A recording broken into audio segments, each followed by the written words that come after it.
ये जो मन है ना, ये भगवान ने इसकी रचना की है। इंद्रियाणम मनश्चास्मि, कह रहे इंद्रियों में मैं मन हूं, और त्रिगुण माया का इसमें भरा हुआ पूरा पॉइजन जहर है। आप देखो मन छोड़ के गंदी बात में ही जाएगा, नहीं जाएगा। ये नहीं कि अच्छी बात में नहीं जाता, अच्छी बात में लगाओ तो लगेगा, और वो भी थोड़ी देर। और बुरी बात में लगाने की जरूरत नहीं, आराम से। इसका स्वभाव रचना ऐसी रची गई है। अब यही गेम रखा गया है कि अब इसकी गति को रोको, अंतर्मुख करो, भगवदाकार करो, तो तुम्हें इनाम मिलेगा, त्रिभुवन पर विजय प्राप्त कर लोगे। वो अद्भुत आनंद अंदर ही मिलेगा, किसी से कहने की जरूरत नहीं, आनंद मगन हो जाओगे। और उसी आनंद की खोज देखो, जब हमारा मन कहता है इस शरीर को भोग लें, इस वस्तु को भोग लें, अमुक, देखो सब अपने घर के जैसे बैठे हैं, क्या उसके भोगने के बाद मन को शांति मिलती है? थोड़ी देर के बाद फिर एक नया संकल्प बनता है, फिर एक नई, मतलब हमारी खोज अधूरी रही। वो नहीं मिला जो मैं सोच रहा था। सोचने में जैसा सुख मिलता है वैसा ना भोगने में नहीं मिलता, चाहे वो भोजन हो, चाहे वो दृश्य हो, चाहे वो कोई क्रिया हो। आप देखना, जो मन हमें सोचवा के पागल बनाता है, और जब हम उस पे जाते हैं तो वो चीज हमें नहीं मिलती है। तब लगता है कि वो यहां नहीं, शायद यहां हो, यहां नहीं, शायद यहां हो। ऐसे भटकते पूरा जीवन व्यतीत हो जाता है। बुद्धिमान वो है जो दो चार कदम में ही लौट आवे कि गलत दिशा में जा रहे हैं, पर हम पूरा जीवन चलते रहते हैं, लौटने की बात ही नहीं आती। और यहां तक कि शरीर वृद्ध हो जाता है, इंद्रियां काम नहीं करती, पर मन वैसे ही सलाह करता रहता है। फिर भी नहीं सोच पाता कि चलो अब हुआ पूरा जीवन की शाम, अब तो राधा राधा जब कर अपना काम बना ले। लेकिन नहीं, बूढ़ा है फिर भी शराब पीता है, बूढ़ा है फिर भी गंदी बातें देखता है, बूढ़ा है फिर भी गंदी चेष्टाएं करता है, बूढ़ा है फिर भी नहीं सोच रहा कि मुझे मरना है और भगवत प्राप्ति का अब की उपाय कर लूं, इतना जीवन रह गया। ये क्या है? ये मन का केवल खेल है। वो अपने मन के गेम में फंस गया, निकल नहीं पा रहा है। अच्छा, इसमें ये हो कि चलो मन सुखी रहेगा, तो भी नहीं। आप जितना गलत करते जाओगे उतना वो नकारात्मक सोचे पैदा करता चला जाएगा, और उसका परिणाम यह आएगा कि आपको डिप्रेशन में पहुंचा देगा। मतलब किसी भी तरह से ये चैन नहीं लेने देगा। तो इसको लाना तो भगवान की शरण में पड़ेगा, तभी शांति मिलेगी, तभी सुख। बहुत गंदा, बहुत गंदा, बहुत नीच है ये, और ये बहुत उत्तम है। ये अगर सही रास्ते को पा जाए तो दूसरे के लिए अपने प्राण दे सकता है, परहित के लिए अपने प्राण दे सकता है, ये भगवान से मिला सकता है, ये सब सुख दे सकता है। बस इसको गलत ढंग से जो प्रयोग होना शुरू हुआ है, इसका ये बंद कर दे, वही बहादुर है। देखो, विरक्त मार्ग एक अलग होता है, लेकिन गृहस्थी में तो एक धर्मपूर्वक विषय सेवन की मर्यादा है ना। तो आप धर्मपूर्वक देख लो। अगर आपको अपनी पत्नी में, अपने पति में सुख नहीं मिला तो विश्व में कहीं सुख नहीं मिलेगा, क्योंकि है नहीं।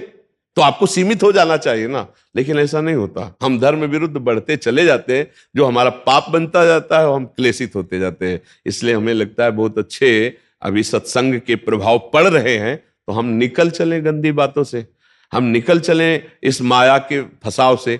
नहीं तो धोखा ही धोखा, पूरी जिंदगी व्यतीत हो जाती है। भोगते भोगते हर इंद्रियां सब नष्ट होती जा रही, फिर भी भोग इच्छा, ये है क्या? समझो ना, पूरा जीवन हमको बेवकूफ बनाया जा रहा है। गौर से देखो, पूरा जीवन नहीं बेवकूफ बनाया जा रहा। तो एक बार और देख लेते हैं, इसमें हमारा पूरा जीवन जा रहा है। सुख तो नहीं मिला, पर एक बार ऐसे देखते हैं, शायद इस पद्धति से देखते हैं, ऐसे भोजन बनाते हैं, ऐसे ये भोगते हैं, ऐसे ये देखते हैं, ऐसा फंसाव करके रोज हमको गिराता है, रोज हमको मन भ्रष्ट करता है। कभी नहीं कहता कि एक बार भगवान से मिलूं क्या, कभी उसका मन नहीं होता। इसको तो जबरदस्ती लगाना पड़ता है। इसको भगवान में लगाने के लिए भी भोगों का प्रलोभन देना होता है, तब ये भगवान में लगता है धीरे धीरे।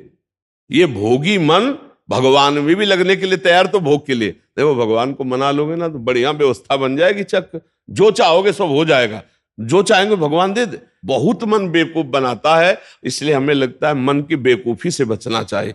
एक आया था भगतला, उसने कहा भगवान से मैं भजन करूंगा, सब करूंगा, लेकिन 1 लाख सुंदरियां स्त्रियां चाहिए।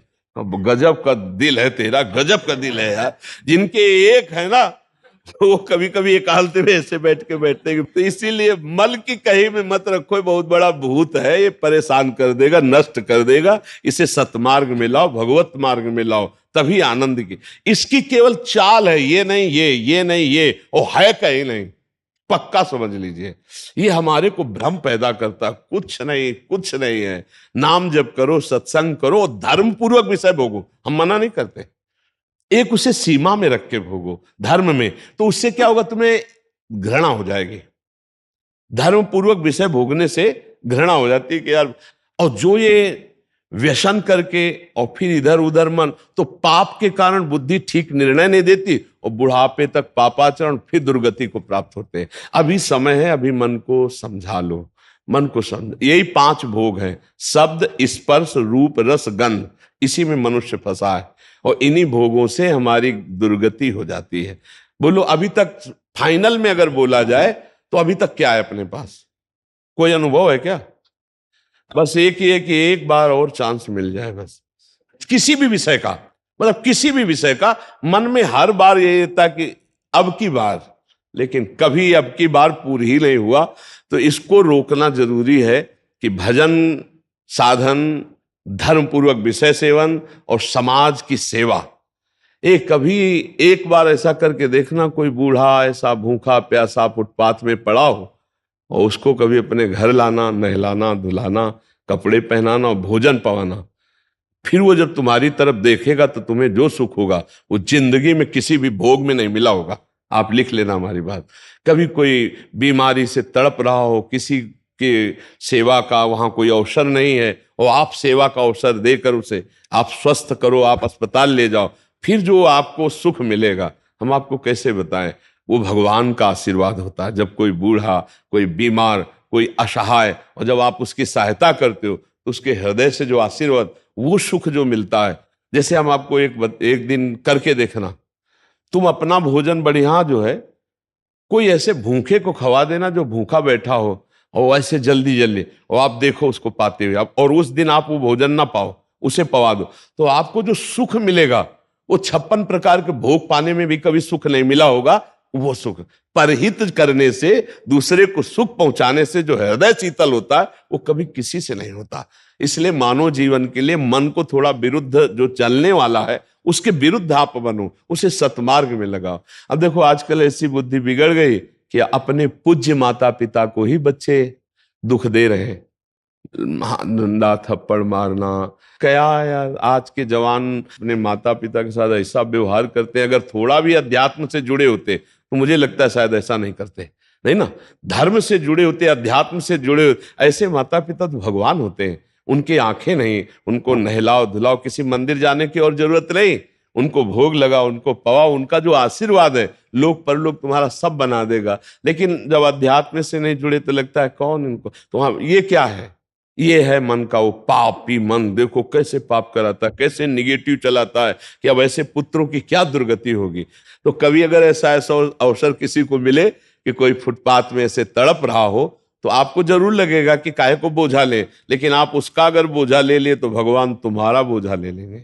जन्म जन्मांतरों के पाप नष्ट हो जाते हैं जब ऐसे दीन दुखी आशीर्वाद देते ना, उसे भगवान का आशीर्वाद समझना। और जब माता पिता अंदर से साप देते ना कि भोगोगे, तो फिर भगवान भी नहीं टाल पाते, फिर भोगना पड़ता है। इसलिए धर्म से चलो, किसी का अपराध मत करो, गंदी बातों में मन को न जाने दो, खूब नाम जप करो, यही मनुष्य जीवन का लाभ लो। मनुष्य जीवन एक दिव्य जीवन है, इसका एक दिव्यता का लाभ है।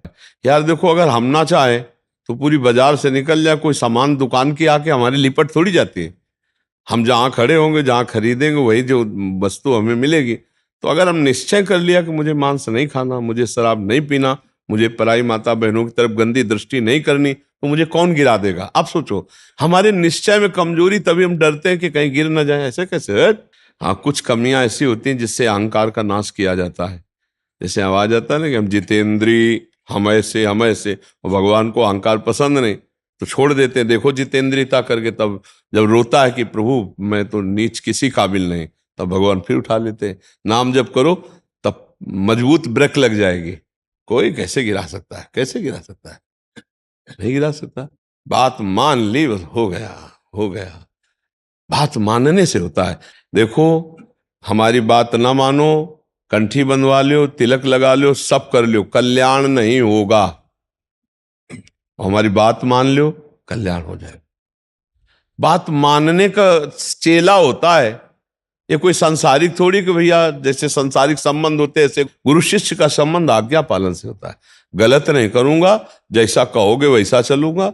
अब आपने कह दिया, अब ये नाम जप करूंगा, बस हो गई बात। बात यह है कि हमको अब महत्व तो कर लेना है। अरे बोले ऐसे कह दिया था सिया राम राम राम जपो, तो गुरु मंत्र तो मिला नहीं। तो कभी गुरु मंत्र मिल भी जाएगा तो लाभ नहीं मिल पाएगा, क्योंकि आपको संत वचन गुरु के वचन पर विश्वास ही नहीं हुआ।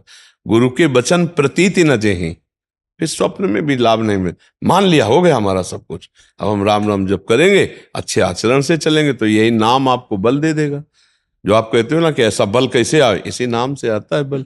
माया पर जीतने का जो बल है वो भगवान की कृपा से, उनके नाम बल से आता है। देखो नाम में इतनी सामर्थ्य, भगवान को अधीन कर लिया। सुमीर पवन सुत पावन नामो अपने बस कर राखे, फिर और क्या, काम क्रोध को जीत लो तो कौन बड़ी बात। भगवान अजित जीत गए। भगवान कह रहे प्रति उपकार करो का तोरा, सन्मुख हो न सकत मन मोरा, तुम संतात उरिन मैं नाही। नाम जप करते हुए समाज सेवा, भगवत सेवा, माता पिता की सेवा, बस इससे बढ़िया वो साधना क्या है। अब बढ़िया गंगा जी से कपड़ा धो के लाए और फिर नाली में डुबो दिए तो फिर गड़बड़ हो जाएगा। नहीं, मानव दे थोड़ा विवेक है, धर्म से विषय सेवन करो, पापाचरण करोगे तो फिर वहीं पहुंच जाओगे, नरक हो जाए। कर्मों की बड़ी गति है, इसलिए नाम जप कर लो और ये जीवन सार्थक। अच्छा, नाम जपने में सबसे बढ़िया बात ये कि इसमें हम बैठने की बात नहीं करें कि आप पद्मासन लगा के बैठो। हम कहे दिन भर काम करो, राम राम राम राम, अंदर से राम राम चल रहा, फावड़ा चला, राधा राधा राधा राधा, हर काम होता रहेगा। जब युद्ध हो सकता है मामुनिस्मर युद्ध से, तो युद्ध से खतरनाक कोई काम तो है नहीं। दूसरे की गर्दन काट ली, अपनी गर्दन बचानी युद्ध में, और भगवान अर्जुन को कह रहे मेरा स्मरण करते हुए युद्ध कर, तो इसका मतलब भगवत नाम जप करते हुए सब काम हो सकता है। ठीक है, तुम नाम जप करो और अच्छे बनो, इसी जन्म में भगवान को प्राप्त किया जाए, भगवान की स्मृति में डूबा जाए। अगर आपने भगवत प्राप्ति का कार्य इस जन्म में पूरा नहीं किया तो पहला दंड आपको मिलेगा बिना किसी कर्म के, इस बात का कि आपने भगवत प्राप्ति क्यों नहीं की, आपको चांस दिया गया। जैसे बहुत सरलता से हम समझाते हैं कि जैसे हम आपको विदेश भेजें सरकारी, भारत के संविधान के अनुसार, आप भारतीय काम कीजिए, जाकर भारत के लिए आप ये काम कीजिए, और आप वहां जाकर जाने के लिए तैयार हो कि हमें वहां गाड़ी मिलना चाहिए, बंगला मिलना चाहिए, हमारी सारी व्यवस्था होनी चाहिए, तो सब व्यवस्था भारत सरकार ने कर दी। आप 20 वर्ष वहां रहे, आपको वापस बुलाया गया, आप जिस काम के लिए भारतीय संविधान के काम के लिए गए थे वो काम बिल्कुल नहीं किया। खूब बच्चा पैदा किए, पढ़ाया लिखाया और ब्याह और सब काम किए। अब आप बोलो भारत सरकार आपको दंड देगी कि नहीं देगी? तो देगी ना, क्योंकि आप प्रधान कार्य के लिए ही सुविधा आपको सारी दी गई थी।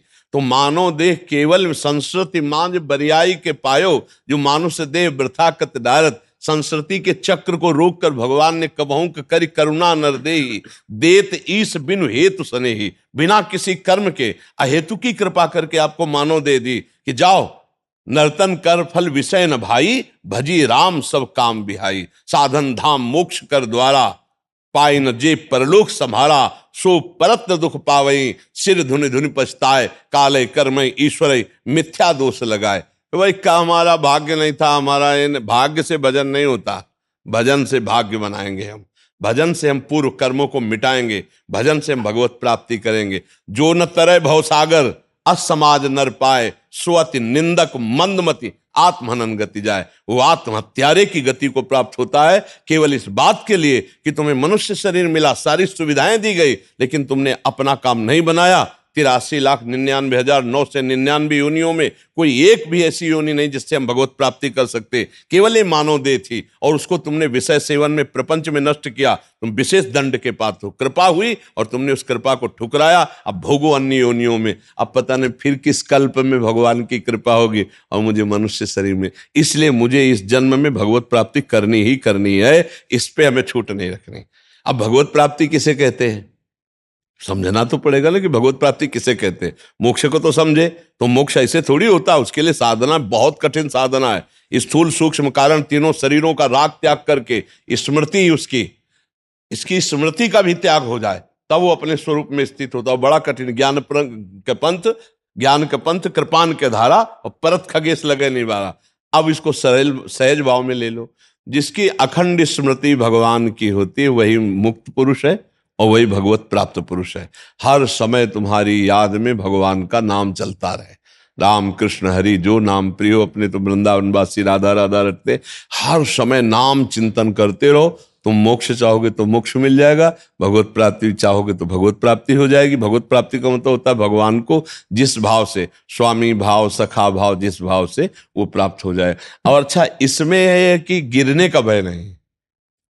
हम राधा राधा जपते हुए किसानी कर रहे हैं, राधा राधा जपते करते नौकरी कर रहे हैं, राधा राधा जपते हुए संसार के सब कार्य कर रहे हैं, तो हमको संसार के कार्य भी हो जाएंगे और भगवत प्राप्ति भी हो जाएगी। अच्छा, मिथ्या भाव हमारे यहाँ लगाना नहीं, भगवत भाव लगाना है। सब में भगवान है, तो हम जिससे मिलते हैं उनके हृदय में भगवान है, हम ऐसे बर्ताव करते हैं। चाहे पुत्र हो, चाहे पत्नी हो, नाथ सकल संपदा तुम्हारी, मैं सेवक समेत सुतनारी। बहुत सरलता से निपट गए संसार से, बहुत सरलता। पर भजन नहीं किया तो दंड मिलेगा, क्योंकि सरकार ने भेजा है यहां सरकारी काम करने के लिए, भगवत प्राप्ति के लिए। अब अगर चूक हो गई तो फिर गड़बड़ हो जाएगा। अच्छा देखो, तुम्हें तो कुछ गड़बड़ होना है नहीं, तुम तो अविनाशी भगवान के जन हो, अविनाशी स्वरूप है ना अपना सबका। लेकिन जैसे स्वप्न में लाठी चलती है, कुछ नहीं होता है, पर पीड़ा होती कि नहीं होती स्वप्न के समय। स्वप्न के समय अगर लाठी चलावे तो वैसे लगती है, नहीं। स्वप्न में अगर हम डूब रहे हैं तो वैसे डूब रहे। स्वप्न में अगर पिटाई शुरू है या कोई गला काटने जा रहा तो वैसे भय लग रहा है, और है कुछ नहीं, तो दंड तो भोगना पड़ेगा ना। ऐसे ही जागृत में है, ऐसे ही नरक आदि में है। अविनाशी आत्मा को कोई कष्ट थोड़ी होता है, पर जब तक ये बोध नहीं होगा तब तक तो भोगना ही पड़ता है ना। देखो, स्थूल देह सैया में पड़ी होती और स्वप्न में हम देख रहे हैं कि हम समुद्र में डूब रहे हैं। अब वो ऐसे ही कष्ट हो रहा है, समुद्र भी दिखाई दे रहा है, डूब भी रहे हैं, और जो डूबने वाला शरीर है वो तत्कालिक स्वप्न में बना हुआ है, क्योंकि शरीर जो स्थूल शरीर वो तो सैया में सो रहा है। अब बताओ उसको कैसे बचाया जाए। जो स्वप्न में समुद्र में डूब रहा है, अब आप उपाय बताओ उसको कैसे बचाया जाए। हाँ, बस एक उपाय है कि उसको जगा दो। चाहे जितनी नौका लगा दो, चाहे मंत्रवेत्ता लगा दो, चाहे तैराक लगा दो, उसको आप बचा नहीं सकते। उसके बचाने का उपाय है जगा दो। ऐसे ही हम सब मोह निशा सब सोवनिहारा, देखे स्वपन अनेक प्रकारा, यही जग जामिनी जागे जोगी, परमारथी प्रपंच वियोगी, जाने सुत वही जीव जग जागा, जब सब विषय विलास विरागा। बोले मोह निद्रा में सब सो रहे, ये पत्नी है, लड़का है, बच्चा है, रुपया है, पैसा, ये कर लिया, ये कर लूंगा, ये कमा लिया, ये कमा लूंगा, ये जमा कर लिया, ये जमा कर लूंगा, और सोचते सोचते मर गए, कुछ नहीं कर पाए जो करने आए थे। अब कोई सदगुरु जगा दे, ए उठ, मोह निद्रा में सो रहा है, तो जानिस तबे जीव जग, जब सब विषय विलास विरागा। तभी जानना सत्संग का रंग चढ़ रहा है, जब गंदी बातें छूटने लगे और अच्छे आचरण होने लगे और भगवान नाम जप होने लगे, तो जान लेना आप जाग रहे हैं। और जग गए तो स्वप्न के जैसे सारे दुख मिट जाते हैं, ऐसे तुम्हारे सारे पाप, दुख, चिंता, शोक सब नष्ट हो जाएंगे। पर जगना पड़ेगा, बिना जगे नहीं हो सकता। बिना जगे एक ही उपाय है, जगना पड़ेगा, अर्थात भगवत प्राप्ति करना पड़ेगा, नहीं तो दुख से पिंड नहीं छूटेगा। है झूठा, पर बहुत जोर का फुसकार मार के काटता है। झूठा सांप है, रस्सी का सांप, पर ऐसा काटता है, वो ऐसा अनुभव होता है कि जहर चढ़ गया, पक्का। देख लो, सब पूरा जहर चढ़ा हुआ है और कुछ नहीं हुआ।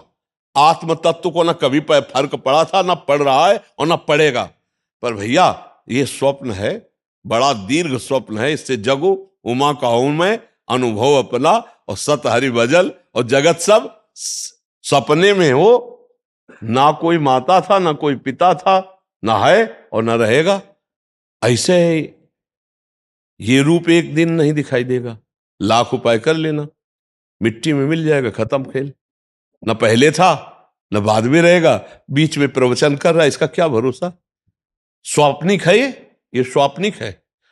जो इसके अंदर है वो सत्य है, और अंदर वाले से परिचय नहीं हुआ, बाहर वाले का टिकेगा नहीं। भाई इसी में हम झूठे में मारे जाते हैं, हर जन्म में मारे जा रहे हैं हम। झूठे से प्रेम करते हैं बाहरी, और वो टिकता ले, और जो अंदर का है उससे प्यार हुआ ले, खाली हाथ फिर। तो एक बार तो यार इस पर विचार करो कि मेरे जीवन का परम लाभ क्या है। भगवान का चिंतन, भगवत प्राप्ति, इसी से परम लाभ मिलेगा।